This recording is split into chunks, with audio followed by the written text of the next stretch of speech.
ना कि फिल्म है ये हो गए ते जेड़ा दान है वो मैं देवांगा ਤੇ ਹੁੰਦੀ ਏ ਨਾ ਅਖਵਾਲ ਖਾਨਵਾਲ ਬਿਲਕੁਲ ਹਾਂ ਸੁਣੀ ਸੁਣਾਈ ਨਾ ਕੰਨੀ ਸੁਣੀ ਨਾ ਅੱਖੀ ਵੇਖੀ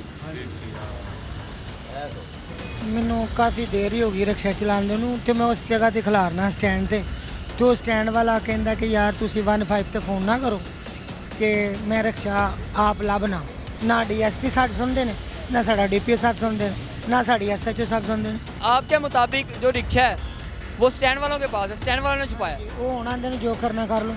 तब से बच्चों का पेट कैसे पाल रहे हैं। रिक्शा का जो मालिक था उसको किराया डेली बेसिस पे दे रहे हैं। किराया जो 700 रुपये किराया मांगते हैं।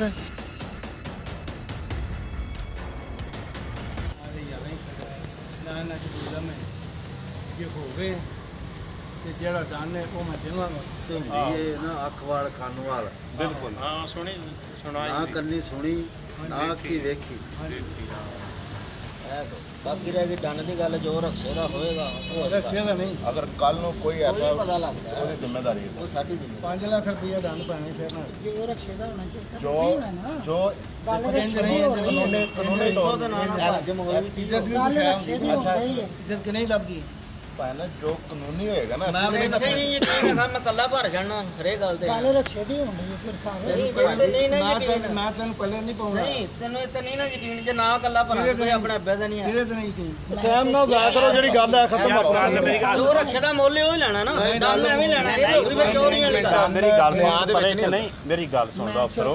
अस्सलाम वालेकुम नाज़रीन, मैं हूं कदीर खान और आप देख रहे हैं उर्दू वायरल। नाज़रीन मेरे साथ ये जो मौलवी साहब मौजूद हैं, ये एक किराए का रिक्शा लेकर अपने 4 बच्चों का पेट पालते थे। जो सारा दिन इकट्ठा करते थे उसमें से कुछ पैसे जो थे वो किराए के रिक्शे वाले को मालिक को दे देते थे, कुछ पैसों से अपने बच्चों का पेट पालते थे। इनका रिक्शा किस माफिया ने गायब किया, अब ये कैसे ज़लीलो ख्वार हो रहे हैं, इन्हीं से जानते हैं। सब बताएं कि रिक्शा कितने अरसे से चला रहे हैं। ਮੈਨੂੰ ਕਾਫੀ ਦੇਰ ਹੀ ਹੋ ਗਈ ਰਿਕਸ਼ਾ ਚਲਾਉਂਦੇ ਨੂੰ ਤੇ ਮੈਂ ਉਸ ਜਗ੍ਹਾ ਤੇ ਖਿਲਾਰਨਾ ਸਟੈਂਡ ਤੇ ਉਹ ਸਟੈਂਡ ਵਾਲਾ ਕਹਿੰਦਾ ਕਿ ਯਾਰ ਤੁਸੀਂ 15 ਤੇ ਫੋਨ ਨਾ ਕਰੋ ਕਿ ਮੈਂ ਰਿਕਸ਼ਾ ਆਪ ਲੱਭਣਾ ਆਂਦਾ ਹੁਣ ਤੁਸੀਂ ਵੀ ਲੱਭੋ ਮੈਂ ਵੀ ਲੱਭਣਾ। ਉਹਨੇ ਸਾਨੂੰ 15 ਤੇ ਕਾਲ ਨਹੀਂ ਕਰਨ ਦਿੱਤੀ। जिस टाइम रिक्शा गायब होया, ਜਦੋਂ ਗਾਇਬ ਹੋਇਆ ਤੇ ਉਹ ਮਹੀਨਾ ਉਹਦੇ ਤਰਲੇ ਕਰਦੇ ਰਹੇ ਆ। ਉਹ ਸਾਡੇ ਇਲਾਕੇ ਦਾ ਚੌਧਰੀ ਹੈ ਤੇ ਅਸੀਂ ਉਹਨੂੰ ਕਿਹਾ ਯਾਰ ਤੇਰੀ ਮਿਹਰਬਾਨੀ ਸਾਨੂੰ ਰਿਕਸ਼ਾ ਦੇ ਦੇ, ਸਾਡਾ ਰਿਕਸ਼ਾ ਕਿਰਾਏ ਦਾ। बाख्तियार बंदा है, लोगों का खून चूसता है। ਤੇ ਜਦੋਂ ਰਕਸ਼ੇ ਵਾਲਿਆਂ ਨੂੰ ਬੁਲਾਇਆ ਜਿਨ੍ਹਾਂ ਦਾ ਰਕਸ਼ਾ, ਉਹਨਾਂ ਨੂੰ ਪਤਾ ਲੱਗ ਗਿਆ ਕਿ ਵਾਕਈ ਰਕਸ਼ਾ ਗਵਾਚ ਗਿਆ। ਉਹ ਆਂਦਾ ਜੀ ਮੈਨੂੰ ਨਿਆਂ ਦੇ ਦੇ, ਮੈਂ ਤੈਨੂੰ ਰਕਸ਼ਾ ਦੇ ਦੇਣਾ। ਉਹਨੂੰ ਕੁਰਾਨ ਵੀ ਦੇ ਦਿੱਤਾ, ਬੰਦੇ ਨੇ ਇੱਕ ਸਾਡਾ ਨਿਆਂ ਦਿੱਤਾ ਤੇ ਉਹ ਨਿਆਂ ਤੋਂ ਵੀ ਭੱਜ ਗਿਆ। ਕਸਮ ਹੀ ਇਹਨਾਂ ਲੈ ਲਈ ਹੈ, ਹੁਣ ਦਾ ਜੋ ਕਰਨਾ ਹੀ ਕਰ ਲਓ। ਨਾ ਡੀਐਸਪੀ ਸਾਹਿਬ ਸੁਣਦੇ ਨੇ ਨਾ ਸਾਡਾ ਡੀਪੀਓ ਸਾਹਿਬ ਸੁਣਦੇ ਨੇ ਨਾ ਸਾਡੀ ਐਸਐਚਓ ਸਾਹਿਬ ਸੁਣਦੇ ਨੇ।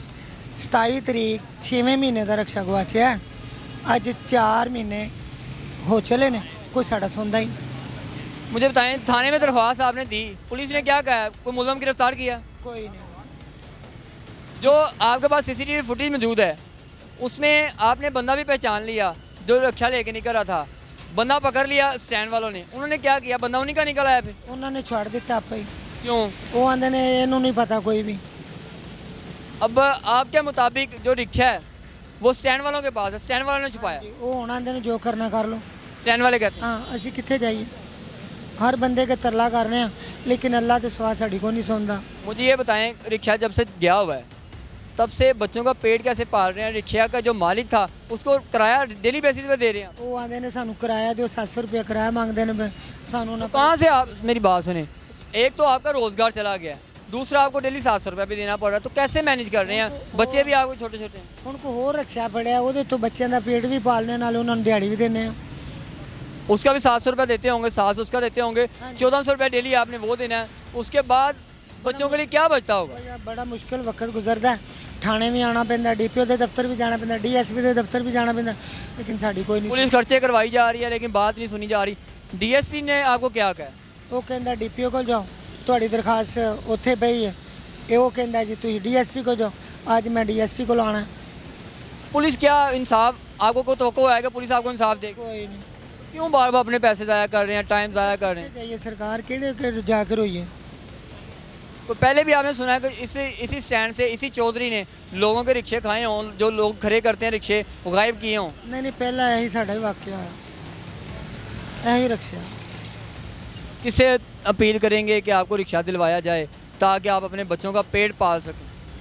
बस अल्लाह की दुआ है साड़ी, अल्लाह पाक साड़ी सुन लवे तो इस नूं कोई ना कोई दा काम खत्म हो जाए। अहले मोहल्ला के लोग इकट्ठे करके लेके गए हैं आपने? इकट्ठे कीते ने। आपने न्याय किस चीज़ का दिया था? वहाँ पे जाके हलफ किस चीज़ का दिया है? वो आंदा है कि रक्षा तेरे बच्चे नूं और तेनू पता है। मैं कि सानू अगर पता हुंदा असी तेनू छड़ दिंदे सी, वो बंदा फड़ लेंदे। वो महल्ले वाले ने न्याय दिता है कि इस बंदे नूं कोई नहीं पता। अहले मोहल्ला ने भी आपका जो है हलफ दे दिया है कि इस बंदा के पास रिक्शा नहीं है, रिक्शा आप ही से गायब हुआ है। हाँ जी।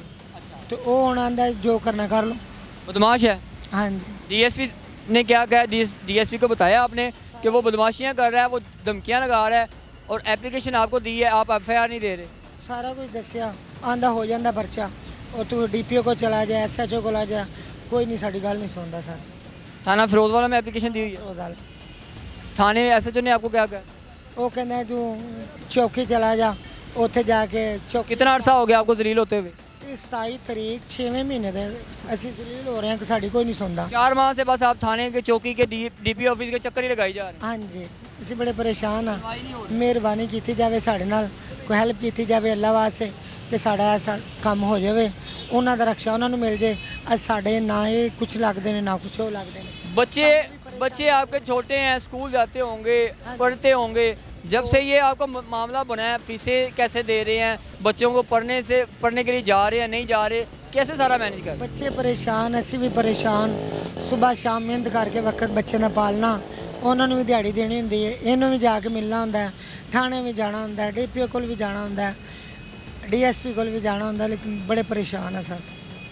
जी परेशान है बच्चे, स्कूल जाने से तंग हैं, रोज़ी रोटी के लिए वो बता रहे हैं कि 700 रुपया पहले रिक्शे वाले को देना पड़ता, 700 इस वाले को देना पड़ता, 1400 रुपया बामुश्किल कमाया जाता है, जो उन्हीं को दे के जो 100-200 बच्चा है, बड़ी मुश्किल से एक टाइम का बच्चों का खाना खिलाया जाता है। 4 माह से जलीलो ख़बार हो रहे हैं। ये पुलिस किसी को इंसाफ नहीं देती, पुलिस सिर्फ अपनी जेब गर्म करती है। वो सिर्फ देखते हैं चौधरी है, चौधरी ने कॉल की होगी कि आपके पास 50,000 पहुँच जाता है, रिक्शा गायब कर दिया हमने। पुलिस ने वो 50,000 खा के उनके साथ जो नाइंसाफ़ी की है वो आपने खुद सुनी है। आपको CCTV फुटेज भी दिखाएंगे, एप्लीकेशन भी दिखाएंगे जो इनको इंसाफ नहीं मिला। बाहर हाँ DSP के दफ्तर, DPO के ऑफिस, SHO के चक्कर लगाए हैं, लेकिन कोई इंसाफ की तवक्को नहीं रही इनको। अल्लाह ही इनको इंसाफ देगा या इन लोगों को इसकी सज़ा देगा जो गरीबों के साथ ये कुछ कर रहे हैं। इसी के साथ करीम खान को दीजिएगा इजाज़त। नई स्टोरी के साथ मुलाकात होगी। अल्लाह ने के बाद।